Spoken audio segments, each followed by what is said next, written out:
Olá, estou de volta aqui depois de um bom tempo sem produzir. É que eu tinha começado a publicar vídeos pensando nas aulas, no tempo lá das aulas remotas. Mas eu tive a ideia de retomar pequenos assuntos, coisas rápidas, que são pequenas contribuições da filosofia. Eu queria fazer um comentário assim, bem pontual, sobre uma questão que envolve a filosofia da linguagem e a semântica. A semântica é uma ciência que estuda as significações das palavras e daquilo que falamos. Eu, por exemplo, podia começar com uma coisa bem simples, né? A gente pega filmes, seriados, que diz assim, né? Eu não tive escolha, né? Ou eu menti para você para te proteger, né? Olha, eu não tive escolha, frases assim, elas são autocontraditórias. O grande filósofo francês Sartre, ele dizia que a maior característica que define o ser humano é sua liberdade. Somos tão livres que ao escolher uma coisa ou escolher não fazer nada, você já escolheu não fazer nada ou não tomar partido. A gente sempre escolhe, de tal maneira que é como se a gente fosse obrigado a ser livre. Nas palavras do Sartre, somos condenados a ser livre. Mas aí você pode falar assim, eu não gostei disso, porque se tem um cara apontando uma arma na minha cabeça aqui, eu sou obrigado a fazer. Não, você escolheu sobreviver. A gente sempre escolhe e a questão é quando e como fazer a melhor escolha. Essa é a questão. Mas a gente vive num contexto em que muitos escolhem por nós. Né? Você vive numa vida social. Né? E por isso a gente às vezes se tira da escolha. Por exemplo, quando a gente fala numa palavra que para mim é meio mitológica, né? Para gente que a gente cria como se fosse um ser esquisito, o povo. O povo não sabe votar, o povo, né? As pessoas dizem isso. Olha, fazemos parte desse povo e de alguma maneira somos corresponsáveis. Por isso que eu entendo que quando há um problema no povo, nós fazemos parte desse problema. Ainda mais eu como professor, se percebemos que tem alguma coisa que eu não concordo com o povo, eu faço parte dele, eu me sinto comprometido, porque eu também sou educador, formador de opinião. Não dá pra gente tirar fora. Eu não escolhi isso, eu não votei naquilo, eu tô fora disso. Não existe essa maneira de vocês tirar. Somos parte de um coletivo. E o nosso discurso, às vezes, coloca para fora. E o objetivo da filosofia é fazer uma reflexão para dentro. Conhece-te a ti mesmo. Nesse sentido, eu diria que uma das características da filosofia é a gente desenvolver a capacidade de examinar na raiz os nossos próprios discursos. A gente pode, nessa autoavaliação, encontrar mecanismos para tornar uma vida melhor. Mas, nesse sentido, as pessoas precisam ter liberdade de falar o que pensam. Né? E eu queria citar um outro pensador, Habermas. É um grande filósofo. Né? Inclusive, costumam me perguntar, existe aí algum filósofo vivo hoje, um grande filósofo vivo? Eu falo, olha, não dá muito para saber, porque muitos pensadores não foram compreendidos na sua época.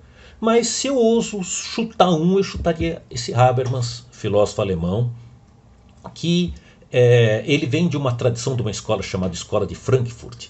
E nessa escola havia uma forte crítica, entre outras coisas, né, a um discurso que ele falava da razão instrumental, que você tem toda uma tentativa econômica de manipular pessoas e grupos, né, etc. E dentro dessa crítica, o Habermas faz uma proposta que ele chama de razão comunicativa.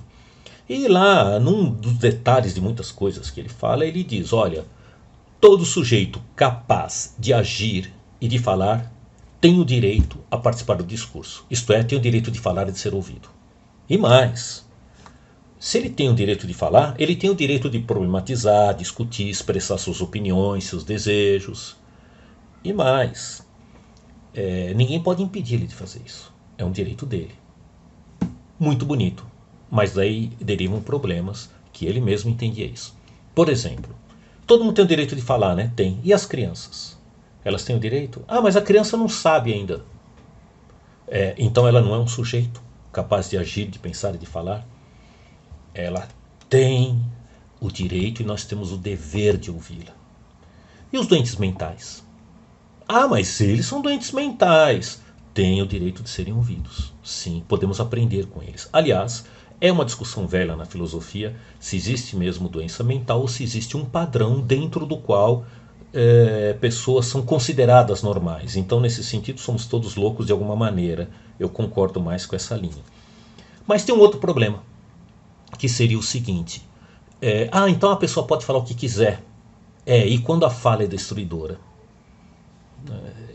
Então, eu não tenho direito de falar o que eu quiser, principalmente se a minha fala está destruindo a vida.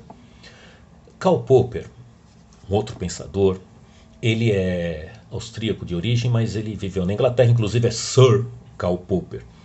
Ele é um filósofo da ciência e ele é famoso por isso. Mas ele também discute política, e ele tem um livro chamado Sociedade Aberta e Seus Inimigos, em que ele discute muitas coisas, mas lá por volta do capítulo 7, ele está discutindo Platão, que Platão, por sinal, no livro 8º, depois da Alegoria da Caverna, discute umas questões políticas e o Platão apresenta o que o Karl Popper chama de paradoxo da liberdade.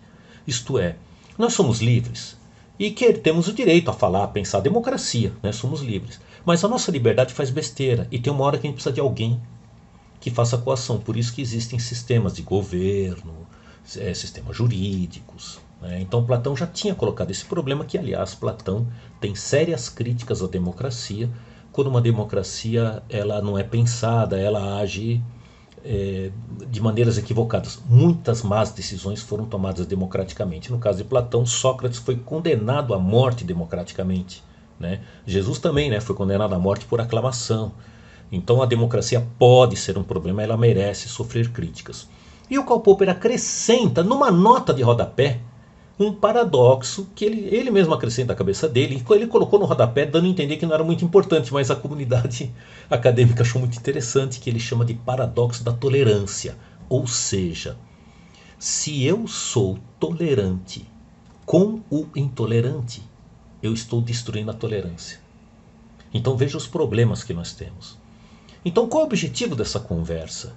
O objetivo dessa conversa não é resolver a questão, é que a gente tenha honestidade intelectual e coragem de enfrentar os nossos discursos, rever os nossos discursos, fazer uma autoanálise dos nossos discursos e saber que eu encontro pessoas boas que têm uma ideologia parecida com a minha ou diferente da minha, que voltam nesse e voltam naquele. Então é muito difícil encontrar um critério, por exemplo, um critério objetivo lógico em quem votar. Eu tenho o meu, acredito que estou certo. Mas eu não consigo discutir com outros amigos que pensam diferente, eu prefiro não conversar sobre o assunto. Mas de qualquer maneira, se formos honestos intelectualmente e tivermos a capacidade de avaliar nossos discursos, o significado deles e os possíveis deslizes a que esses discursos levam, eu imagino que a filosofia contribui, entre outras coisas, para uma vida melhor. É isso. Um abraço a todos.